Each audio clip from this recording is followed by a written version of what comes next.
Yo yo yo, hello guys. This is S and C, Spill and Chill. Tempat spill tanpa drama. Dan yang pasti tetap Cheers.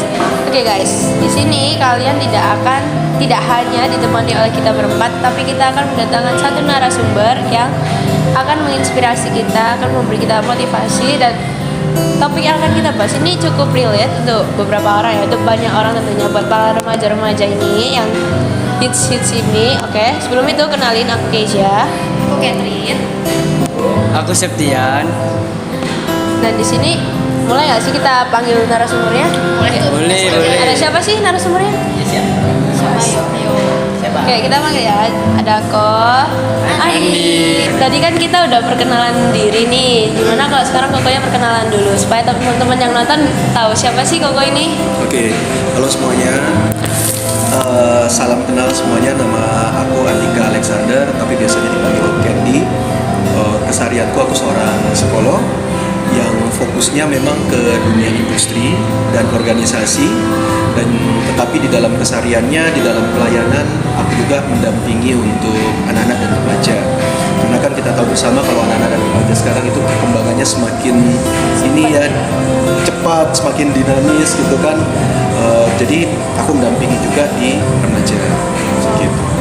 Kan biasanya setahu yang sekarang kan kalau psikolog tuh kayak dokter kan, nggak tahu kalau harus kerja di bidang industri gini-gini. Jadi kita dapat informasi baru nih di situ. Ya, jadi kalau psikologi itu memang nggak hanya di dunia kesehatan. Kalau di dunia kesehatan itu kecenderungannya disebut sebagai psikolog klinis gitu. Tapi pada prinsipnya di mana ada manusia, di situ ada psikologi katanya. Iya. Di olahraga kita ada psikologi olahraga. Di penerbangan ada namanya psikologi penerbangan. Di dunia hukum misalnya ada yang namanya psikologi forensik. Jadi di mana ada psikolog, di mana ada manusia, di situ ada psikologi. Gitu. Nah, ini kok bantuan. Ini apa namanya? Nggak usah. Bloopernya bukan apa namanya? Bloopernya keren ini harusnya ya. Jadi dimasukin Iya, lucu-lucuannya gitu. DS. Oke. Nah, ini tuh sekarang kan mencari jati diri itu kan susah buat anak-anak sekarang tuh. Oke. Apalagi ada tekanan dari media sosial kan. Dan jati diri itu biasanya kan ditemuin dari identitas. Oke. Nah, karena identitas itu kan dapat membantu kita untuk memahami siapa diri kita dan apa yang membedakan diri kita dengan orang lain. Betul. Nah, identitas itu kan beragam ya, Gon. Nah, karena beragam itu kan biasanya kan muncul konflik ketika ada salah paham atau beda pendapat, nah gitu-gitu. Menurut Koko nih, keberagaman identitas di media sosial itu seperti apa? Oke, gini, karena aku seorang psikolog, jadi aku harus meng-clearkan dulu ya konteks bahasanya kita supaya teman-teman juga menjadi lebih clear begitu. Jadi sebelum kita masuk ke keberagaman identitas sosial, kita harus punya perspektif yang sama, cara pandang yang sama, persepsi yang sama dulu. Identitas itu apa? Gitu ya. Identitas itu intinya adalah kita ini siapa, kita ini bisa apa, kita ini kemudian dikenal sebagai siapa. Sedangkan kalau identitas sosial ya siapa diri kita yang dikenal oleh orang lain gitu. Nah, kalau konteksnya adalah identitas sosial di media sosial adalah berarti siapa diri kita yang kita tampilkan di media sosial. Nah, media sosial ini apa? Gitu kan? Kita harus clearkan dulu nih, media sosial ini apa? Media sosial adalah suatu platform yang kita kontekstualkan dengan platform online, di mana di dalam platform online itu terjadi interaksi-interaksi sosial dengan orang lain. Apa contohnya? Instagram, TikTok, X, dan sebagainya. Nah, kita batasi di media sosial yang dimaksud itu adalah hal-hal seperti itu, gitu ya.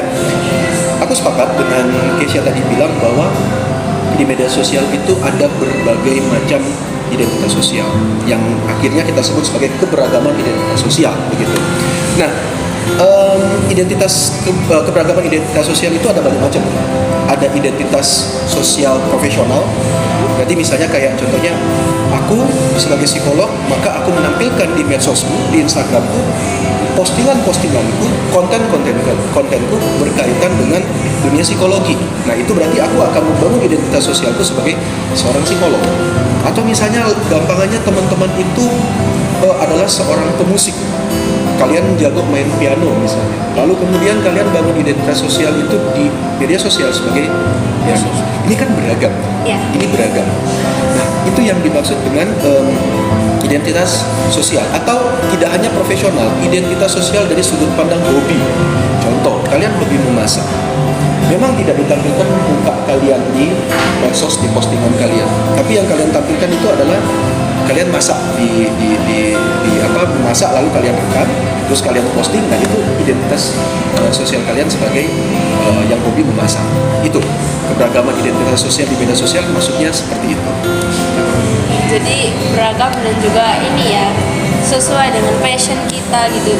Macam-macam, ada yang sesuai passion, ada yang memang sesuai untuk dia cuma pengen nampilin hobinya aja, ada juga yang sekarang kita lihat bahwa dia menampilkan identitas sosial kelas ekonomi gitu kan, dia pamer atau flexing tentang apa yang dia punya gitu ya. Itu macam-macam dari identitas sosial gitu. Menurut Koko nih, seberapa penting sih identitas, atau nggak pentingkah identitas ini di era sekarang ini? Oke, di era sekarang ini maksudnya di 2025 ini? Iya, di 2025, di era digital juga. Di era digital, oke, betul.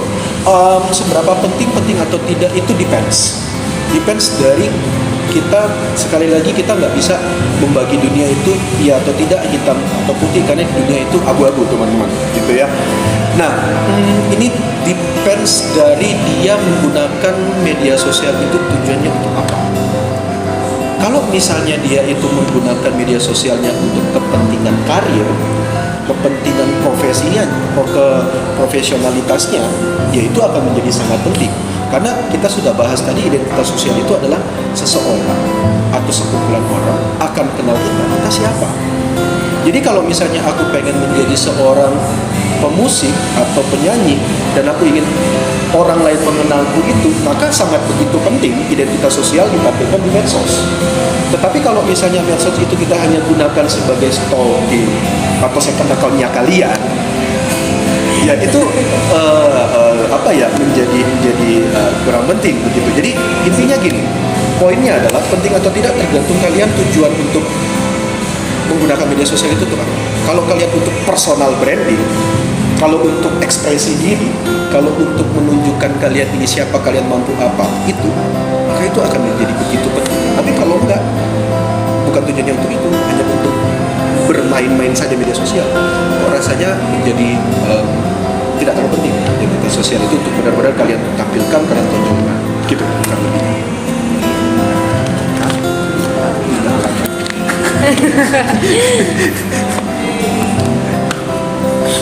Oke. Ini informasinya sangat luas sekali ya. Kayaknya yang aku tahu masih dasar banget. Kayak kurang tinggi. Iya.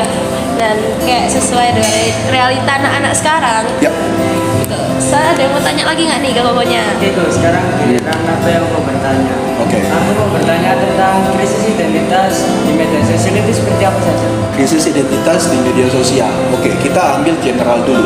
Tapi konteksnya adalah teman-teman ini kan audiens kalian remaja ya.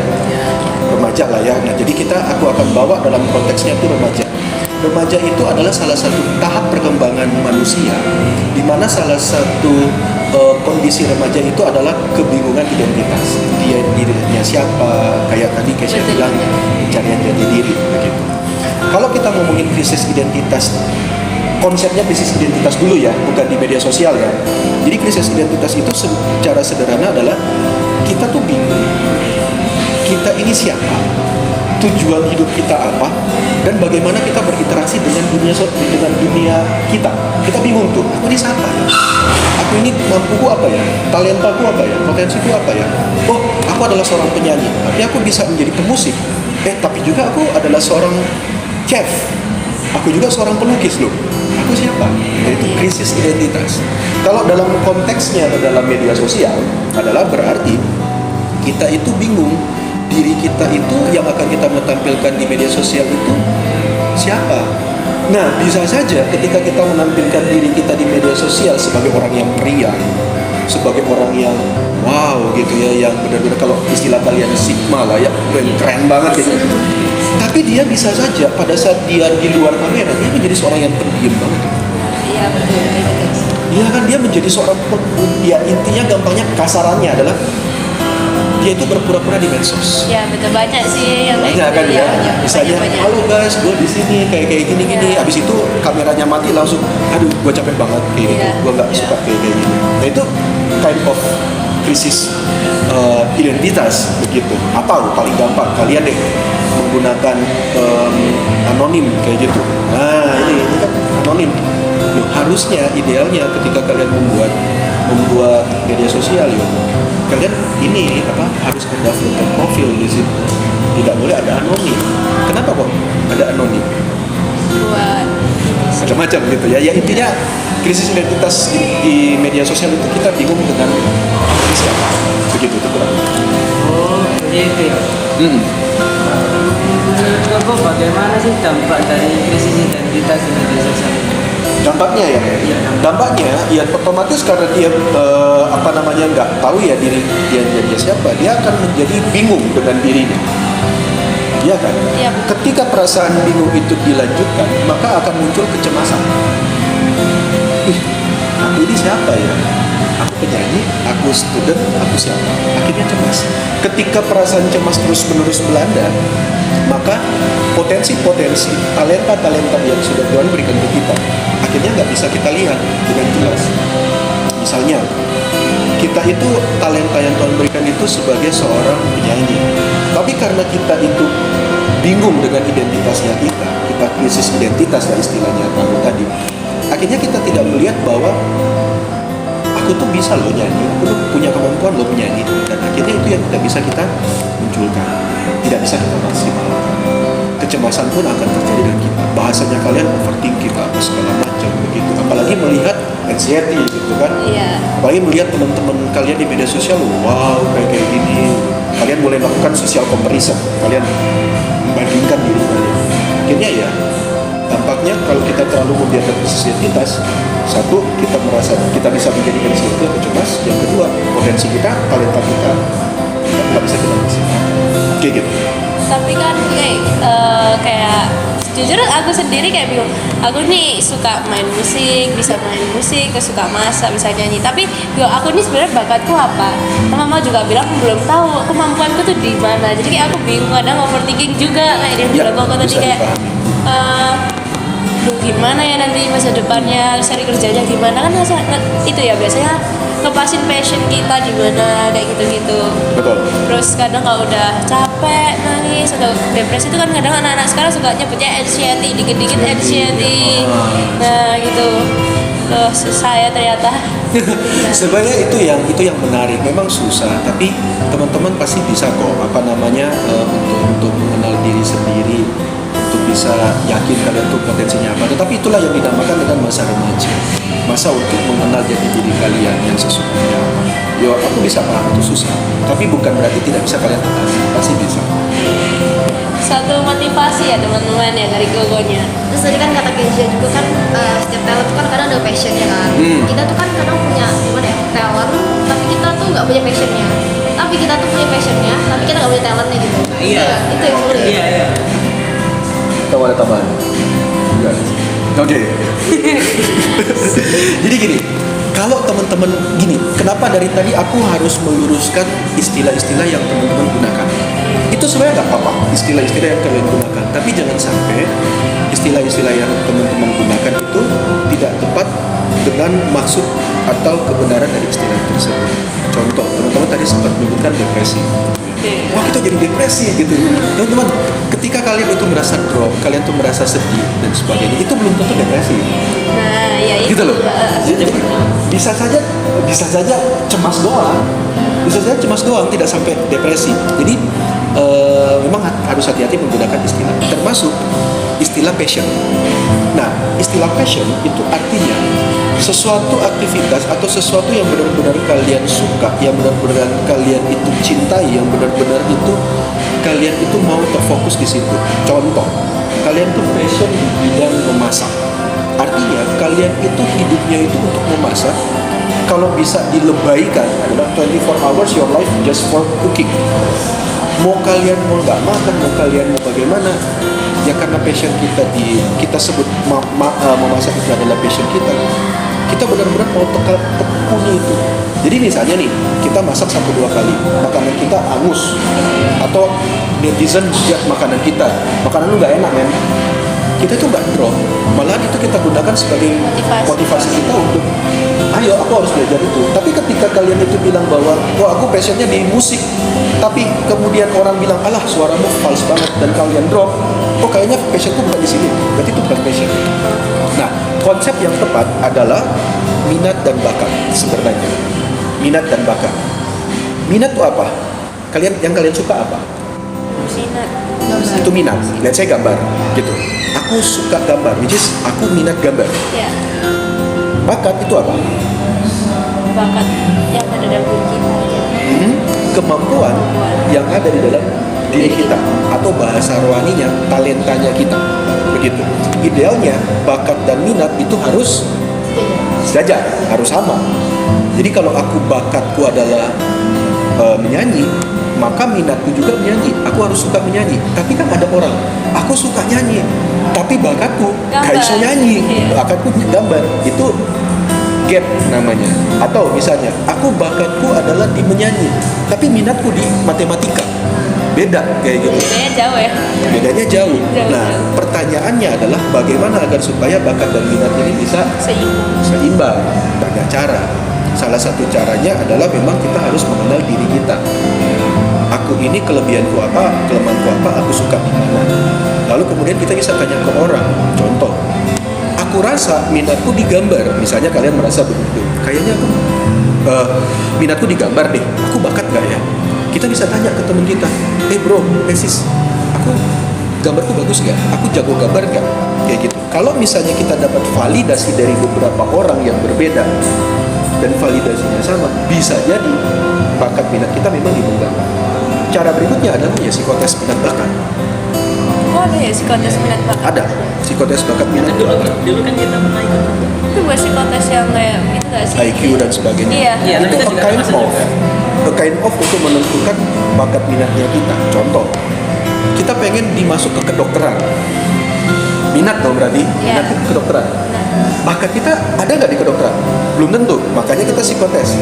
Oke, bakat kita ternyata pas kita tes, IQ kita misalnya bukan IQ ya, atau mungkin intelijensi kita nggak sesuai dengan standar misalnya, atau hasil menunjukkan kita nggak sesuai dengan kedokteran. Ya, itu menjadi salah satu referensi bahwa ternyata bakat minat kita tuh kurang sesuai. Gitu sih. Menarik ya. Menarik. Kadang ada pandangan kita tentang kayak ya itu kayak depresi atau apa yang menurut Ya. pandangan kita tuh oh normal kok, karena mungkin terlalu banyak ya yang mengatakan oh depresi, oh ya udah emang udah banyak, tapi Iya, ternyata iya. pengertian dari depresi sendiri itu ternyata bukan Nggak seperti bisa itu, nggak cuma gitu. kayak cemas biasa langsung dibilang depresi Nggak bisa, kayak gitu, betul. nangis tiap hari depresi itu kan belum Yes. tentu ya. Oke. Kan bagaimana nih cara mengatasi dampak yang seorang sendiri itu? Solusi simpelnya mungkin yang mungkin bisa kita terapin nih buat anak-anak remaja. Untuk menghadapi ini krisis identitas, di media sosial kan mungkin sekarang banyak ya kok ya. Banyak. Ya itu yang tadi aku bilang bahwa salah satu cara yang paling gampang adalah kita mulai mengenal diri sendiri. Ada 3 hal yang bisa kita lakukan. Yang pertama adalah kita refleksi dulu, aku ini minatku apa, bakatku apa. Yang kedua kita tanya dari orang lain, either itu teman atau orang tua atau guru. Yang ketiga bisa psikotes. Kalau misalnya kita sudah tahu, nah kita mulai yang namanya syukuri. Terima dulu, admit dulu. Kita terima, oh aku ini toh ternyata, aku minatku ini toh, identitasku ini toh. Lalu selanjutnya kita harus bersyukur dengan minat yang kita punya. Dengan cara apa? Kita bersyukur, ya kita kembangin. Setelah kita tahu nih, oh aku minatku dan bakatku ternyata di menggambar, ya udah aku kembangin. Contoh, oh ada mau ada lomba menggambar, ya udah aku ikut. Oh aku ternyata bakat minatku di chef, ya udah kalau ada peluang untuk ikut MasterChef Indonesia, ikut aja audisinya. Atau Indonesia Idol kayak gitu untuk taruh suara nyanyi. Tapi kadang hal-hal kayak gitu, misal kita mau ikut MasterChef tuh, contohnya tadi Indonesia Idol, tapi kita melihat potensi kita, nyanyi kita kok cuman biasa aja, walaupun kayak kita juara 1 nih, tapi kan masih kayak apa ya, tingkatnya mungkin pikiran kita masih belum tinggi kayak mereka yang tiba-tiba kayak dan bukan tiba-tiba ya, mungkin mereka udah lama banget di dunia musik Yep. atau apa yang jadi suaranya tuh ketika audisi dia udah bagus menarik perhatian orang, itu kan kadang bikin kita kepikiran ya kok, kayak kita jadi kayak wah, kita harusnya kita tuh bisa ngebantu itu Bisa. lewat situ, tapi ternyata kita overthinking, insecure, nggak bisa kerja kan. Eman ya teman-teman ya. Sayang banget gitu kan ya. Jadi close. Mindset ya itu. Sebenarnya gini sih, kalau aku pribadi, aku juga merasakan hal demikian pada waktu sekolah dan juga ada beberapa kesempatan. Tapi kemudian aku membaca sebuah buku dan aku diberikan pengarahan juga dari seorang psikolog senior. Dia bilang gini, coba aja dulu. Kata-katanya simple, coba aja dulu. Jadi mindset coba aja dulu gitu loh. Nah kalau mendingan mana? Kita sedih karena kita ditolak, karena kita benar-benar sudah buktikan tapi memang kita belum tahu, atau kita belum coba tapi kita tenggelam dengan pikiran gitu. Sedih tapi ditolak sih. Mendingan Kita kayak udah gitu. Mencoba soalnya. Udah coba dulu Udah kan. merasakan. Udah merasakan daripada kita pikiran kita tuh terkungkung dengan coba nggak ya, karena kesempatan itu nggak akan datang 2 kali. Jadi itu prinsipnya, waktu itu aku masih ingat banget, coba aja dulu, kesempatan nggak akan 2 kali, datang 2 kali kayak gitu. Next. Tadi kan udah dijelasin ada banyak macam beragam identitas. Yep. Nah terus caranya itu untuk menjadi diri sendiri itu biar kita nggak kayak niru orang lain terlalu Lebih percaya diri. Lebih percaya diri. Nggak insecure. juga Yang kayak jadi diri kita apa adanya gitu. Iya. Percaya diri dengan apa yang kita punya gitu. Gak harus kayak kita kok niru itu kayaknya bisa deh sukses tuh, buktinya dia sukses dan akhirnya kita niru kayak gitu-gitu. ya nggak kopas sama orang Nggak kopas gitu ya. Sebenarnya kalau kita mau meniru orang lain, selama kita meniru lalu kita compare dengan diri kita sendiri dan kita mengambil apa yang baik dari orang lain, itu berarti kita punya sosok seorang pembelajar namanya. Artinya kita mau belajar dari orang lain. Kita penting loh belajar dari orang lain.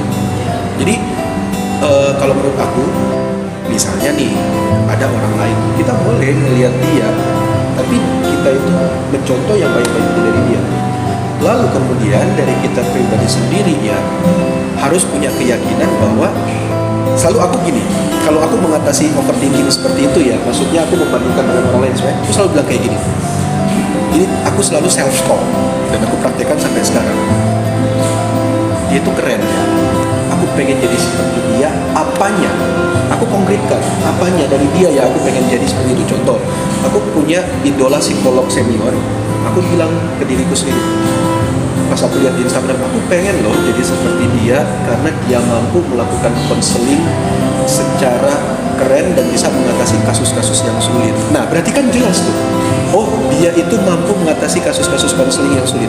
Lalu aku tanamkan dalam pikiranku, oh kalau aku pengen jadi seperti dia, maka aku harus ngembangin kemampuan.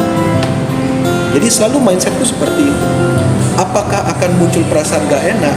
Ada. Wih, keren ya, kok aku gini? Pasti kan kita membandingkan diri kita sendiri. Tapi kemudian aku selalu mengganti mindsetku dengan cara di ending, pas aku refleksi begitu, aku bilang, aku pasti bisa sama seperti dia, bahkan lebih dari dia. Itu selalu doa dalam tanda kutip yang aku ucapkan. Aku pasti bisa sama kayak dia dan bahkan lebih dari dia. Gitu, itu selalu yang aku ucapkan ketika aku melihat seseorang yang lebih dari aku. Gitu. Tapi kadang aku sempet mencoba dulu itu, aku lupa mungkin waktu LDKS SMP atau apa lupa, ada bahas tentang self talk gitu kan. Yep. Nah kadang di gereja juga ada kayak kita refleksi lah sama diri kita ngomong sama diri kita kayak gimana. Tapi kayak aku mencoba untuk memulai itu susah. Apa yang harus aku lakuin Ucapkan. pertama? Kayak ya udah akhirnya nggak jadi Nggak jadi sampai akhirnya. sekarang. Betul, karena itu cuma disimpan di dalam pikirannya kita. Sebagai latihan, itu nggak bisa kalian kalau nggak biasa self-talk profesional, nanti kita bahas self-talk profesional lain kesempatan. Tapi ketika ada pemikiran seperti itu, tulislah. Tulislah. Jadi ketika kalian sudah self-talk, menurutku adalah kalian self-talk dengan cara menulis. Jangan self-talk dengan diri sendiri kayak gitu. Ini catatan yang selalu aku bawa. Ini adalah hasil self-talk. Jadi ketika di mobil gitu ya, Terus aku self talk dengan diriku sendiri. Maksudnya nggak ngomong sendiri ya, kalau ngomong sendiri kan Iya, ya paham. serem gitu kan ya. Enggak. Jadi aku coba ngomong ke diriku sendiri, aku refleksi gitu. Ketika ada muncul insight, aku minggir, aku nyatet. Daripada kita self talk dengan diri kita sendiri, akhirnya lupa kayak gitu, itu bakal lupa. Nah, kalau kita mau belajar self talk, itu paling penting adalah pertama, we have to write it down. We have to write it down kayak gitu. Dari situ supaya kita bisa lihat, oh aku pengennya gini, maka aku bisa gini loh. Nah, misalnya kita itu cuma mikir dalam pemikiran kita, terus kemudian setelah kita self talk, kita ada tugas lain dari sekolah, habis itu mama suruh ini, papa suruh ini, adik itu ngeselin, itu jadi lupa akhirnya. Betul. Tulis sih sebenarnya, overload gitu kan, overlapping. Jadi tulis aja yang kalian pikirkan gitu. Nah terus kan kalau ada orang mau upload di sosmed kan ada beberapa orang yang insecure sama orang mereka. Ya, cara membangun kepercayaan dirinya itu gimana? Bangun kepercayaan diri dalam hal Ya dalam hal yang biar gak insecure sama kekurangannya. kekurangannya dalam hal apa dulu nih? Karena gini, poinnya gini aja. Membangun kepercayaan diri itu banyak hal yang bisa dilakukan, begitu ya. Kalau memang nggak pede tunjukin wajah, itu nggak apa-apa loh. Kalian itu tidak menggunakan wajah. Kalau misalnya kalian tidak punya kepercayaan diri untuk editing foto dan sebagainya, ya bikinlah postingan-postingan yang bersifat tulisan, begitu. Manfaatkan, kalau kalian bingung untuk mendesain yang sebenarnya, manfaatkan AI. Kan bisa teknologi selama sesuai dengan norma. Jangan tugas terus kalian pakai ChatGPT ya, itu kan beda lagi gitu kan konteksnya gitu. Jadi menurut aku ada banyak cara sebenarnya untuk kita bisa tampil di media sosial meskipun kita itu tidak menunjukkan wajah kita mungkin karena nggak pede dan sebagainya. Itu yang bisa kita lakukan di dunia maya. Nah, untuk membangun itu semua tentu saja di dunia nyata juga kita harus melakukan sesuatu untuk supaya pede kita meningkat, begitu kan, kepercayaan diri kita, keberanian kita meningkat. Self talk di cermin itu bisa menjadi salah satu cara. Ngomong di cermin kayak gitu itu bisa salah satu cara. Cara kedua apa untuk mempercayai diri? Di sekolah. Di sekolah kalian itu ada tugas presentasi atau ada ya Itu sering itu. Nah, berarti tanamkan aja dalam diri kalian. Ya, salah satu caranya aktifnya di presentasi. Loh Pak, Kak aku takut Kak kalau presentasi. Aku bingung mau ngomong apa. Ya udah tulis aja dulu terus kalian bacain. Gitu sih. Aku pernah mengalami di satu ketika aku seminar, itu ikut seminar di Turki. Dan semuanya mostly itu orang-orang Turki dan Europe lah. Asia itu waktu itu cuma sedikit sekali. Nah, aku punya prinsip setiap kali seminar aku harus bertanya. Itu prinsipku. Aku bingung ya apa ini, Inggrisku juga ini kan ribet. Akhirnya apa yang dilakukan? Aku tulis terus kemudian aku cuma bilang Sir, Madam, I'm sorry because my English is not too okay kayak gitu. Kasih warning. Ya kasih warning dulu. Intinya saya izin untuk baca dan mereka appreciate banget begitu. Baca pun itu bukan lancar loh ya. Enggak, itu aku pegang naskahku itu benar-benar shaking banget kayak gitu, shaking banget. Tapi pertanyaanku simple, tapi aku coba I would try kayak gitu. Habis itu mereka give applause. Mereka give applause setelah seminar, ngobrol bareng-bareng dan sebagainya. Coba aja dulu prinsip yang tadi, eksekusi aja dulu kayak gitu sih. Berarti intinya tuh kita jangan takut mencoba ya, supaya Iya sih. mendapatkan kayak pengalaman baru. Terus ternyata kalau kita misal kita nggak coba nih, tapi ternyata orang-orang tuh sebenarnya applause, kayak applause kayak kita, ternyata sebenarnya ini punya kemampuan gitu. Kadang kita kayak malu ya, kayak kita mau misal kita lagi belajar bahasa Inggris nih, ya kan? Terus kita kayak ada bule lewat, tapi kita kayak mau nyapa, mau coba mempraktekkan ngobrol, tapi kita kayak takut grammarnya gimana. Iya. Kalau mereka nggak paham kan kadang pengucapan kita kan kadang kurang, jadi bikin mereka nggak paham, terus kita jadi kayak tuh nggak lagi deh, malu, nah kayak gitu itu kadang sangat Makanya belak-belakan aja. Ya belak-belakan dengan norma ya, jangan kayak aku dulu aku latihan bahasa Inggris, Mister I want to photo with you, boleh nggak kayak gitu, diguyu kayak gitu. banget sih itu. Iya, tapi ya itu tadi ya kita coba dulu aja gitu. Selama tidak melanggar aturan, tidak melanggar norma, aku rasa ya coba aja gitu sih. Nah, tadi kan kita udah ngebahas tentang keberagaman identitas, terus ada krisis identitas, terus juga cara membangun kepercayaan diri ya. Yep. Sekarang aku tuh mau ngebahas tentang permasalahan yang rame gitu di media sosial. Permasalahan yang namanya doxing. Doxing, Nah, oke. kan tadi kan udah dijelasin tuh kayak orang-orang tuh mungkin ada yang krisis identitas sampai memalsukan identitas dia, atau Betul. mungkin dia tuh membuat drama yang apa ya, jadi rame gitu di media sosial. Nah itu kan pasti bikin menarik perhatian orang-orang kan. Jadi orang-orang tuh jadi pada penasaran ini tuh siapa, dia tuh kenapa gitu. Ada yang sampai dihujat, sampai dibully, dan yang lebih parah tuh sampai doxing kan. Nah doxing sendiri itu kan lebih apa ya, katanya tuh kayak menyebarkan identitas seseorang yang bisa dibilang identitasnya itu kan privasi ya. Nah di sini aku tanya kok, identitas seseorang kan privasi. Nah terus korban doxing itu gimana caranya agar dia tuh apa ya, dapat mengatasi hal-hal seperti itu. Doxing itu kan betul ya tadi ya, menyebarkan identitas pribadi tanpa izinnya kita begitu. Dan apa namanya, tentu saja itu juga menyebabkan berbagai dampak lah terhadap si korban gitu kan. Lalu solusinya seperti apa? Sebenarnya doxing itu kan kalau menurut aku pribadi ya, Iya. doxing itu adalah aksi reaksi. Kenapa dia terjadi doxing? Karena berarti identitas pribadinya berarti sudah ada di media sosial mungkin, gitu kan ya, entah dia sadar atau tidak. Jadi menurut aku yang pertama yang harus dilakukan oleh kita semua, even dia korban atau tidak, korban doxing atau tidak, adalah kita nggak boleh oversharing. Tahu oversharing ya? Oversharing itu kita jangan terlalu banyak untuk melemparkan segala sesuatu di media sosial. Contoh paling gampang, you sedih kayak gitu, you lagi nggak enak hati. Kemudian kalian ngerekam dong kamar kalian, dan tanpa sadar ada identitas kalian, misalnya boneka kesayangan kalian atau fans club kalian dan sebagainya. Itu yang kerekam. Nah itu kan orang nggak sadar tuh. Atau contoh paling gampang nih, mau liburan, wah mau pamer nih, naik pesawat nih ya, di foto tiketnya. Itu ada barcode kayak gitu. Iya. Itu kan sudah kena ini juga apa privasi kalian seperti itu. Gitu. Atau apa namanya, kalian itu foto nih kayak gini nih, misalnya pakai seragam, orang tahu akhirnya kalian tuh sekolahnya di mana. Jadi menurut aku yang paling dasar adalah kalian jangan oversharing gitu. Harus bijaklah dengan menggunakan media sosial itu bukan untuk tempat penyebaran identitas pribadi seperti itu. Orang tua kalian foto sama orang tua, foto sama adik dan sebagainya, terus kalian sebarin. Nah itu bisa jadi salah satu apa namanya, wadah untuk orang itu akan melakukan doxing ke teman-teman. Nah kalau sudah jadi korban doxing terus gimana dong kayak gitu Iya. kan?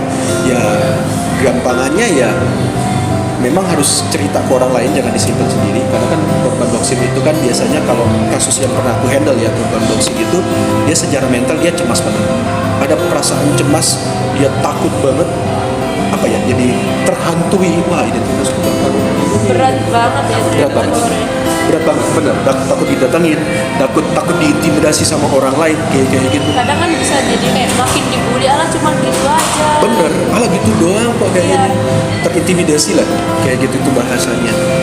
Nah ya itu sih memang saranku bagi teman-teman yang merasa korban doxing, kalian nggak boleh sendiri, kalian harus butuh social support gitu, harus butuh social support.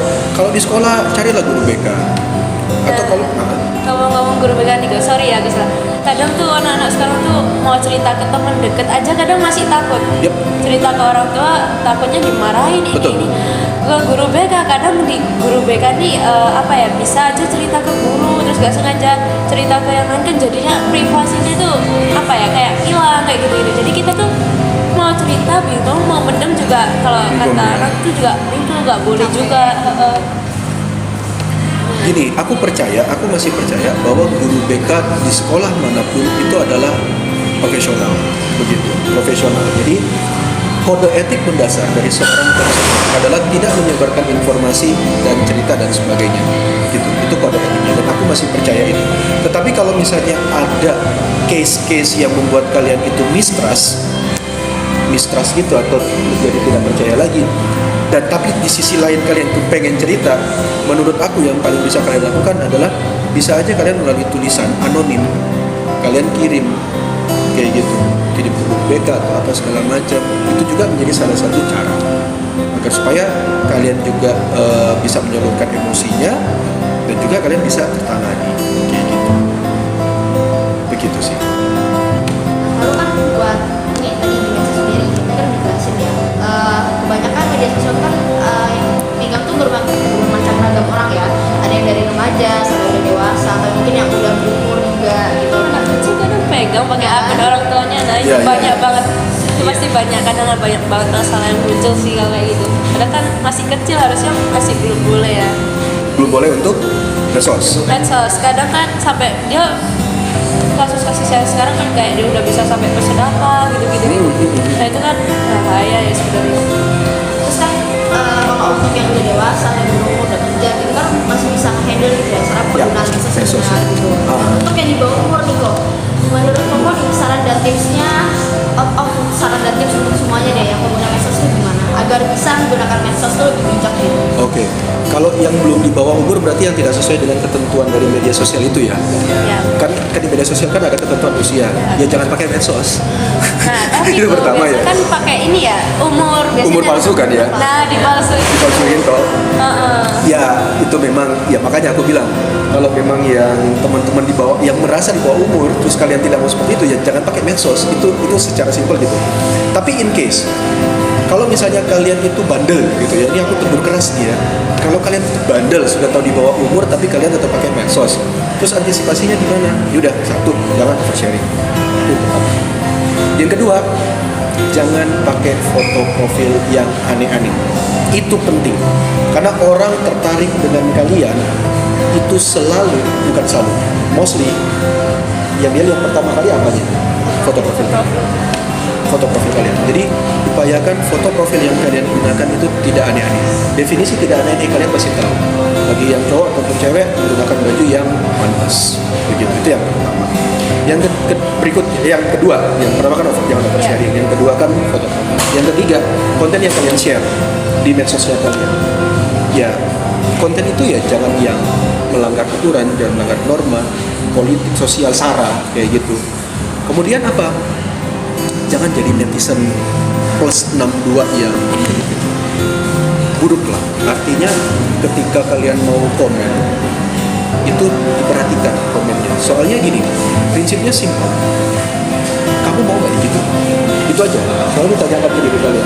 Kamu mau nggak digituin? Kalau kamu nggak mau digituin, jangan gituin orang. Sesimpel itu. Hukum tabur tuai. Kita kan belajar hukum tabur tuai. Sesederhana itu.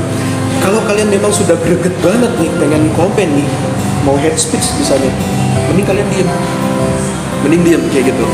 Kemudian tidak search konten-konten yang negatif. Ada istilahnya filter bubble. Pernah dengar nggak filter bubble? Atau echo chamber? Pernah dengar? Sih nggak pernah dengar. Jadi filter bubble filter bubble itu istilahnya gini. Let's say di Instagram. Kalau misalnya di Instagram itu di eksplornya kalian sering search tentang olahraga, maka yang muncul apa? Olahraga kan? Nah, itu yang namanya vital bubble.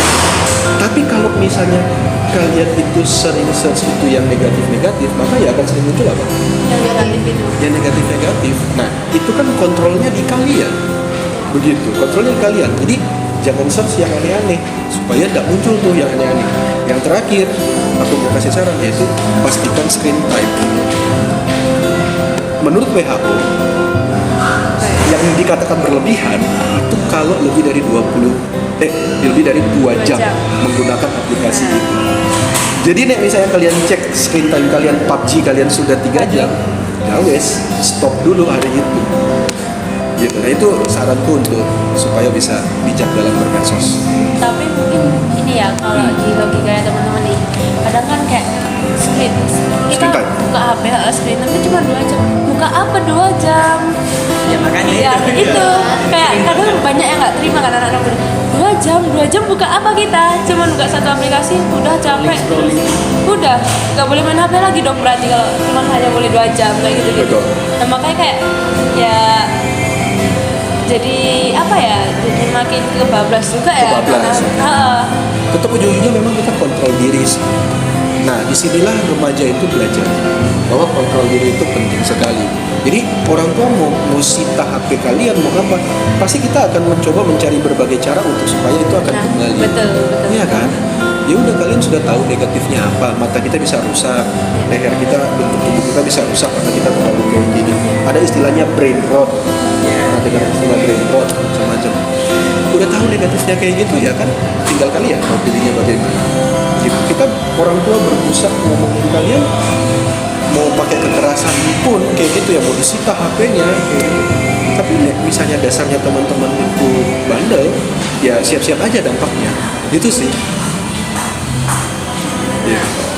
Jadi tadi Bro Andi udah ngasih tricks and tips ya untuk kita semua, dan itu apa ya, menurutku sih sesuai dengan realitas sekarang dan bisa diterapin secara perlahan. Harus ini sih, harus apa ya, harus konsisten. Kalau misal emang kita mau berubah ya kita harus kayak ke diri kita, yuk bisa, kita jangan kayak misal aja kita mau rajin belajar tapi kita udah capek ngantuk terus kita gak jadi belajar, nah itu pasti kayak akan apa ya, berlangsung lama gitu, gak bakal ke jalan juga itu apa yang mau kita kerjain. Oke. Ada yang mau tanya lagi? Oke, kita say thank you buat Kak Andi karena udah mau jadi narasumber Thank you, kita. thank you juga sudah diundang. Dan ya obrolan kita udah selesai nih, pertanyaan juga udah habis. Kita bakal penutupan dulu ya.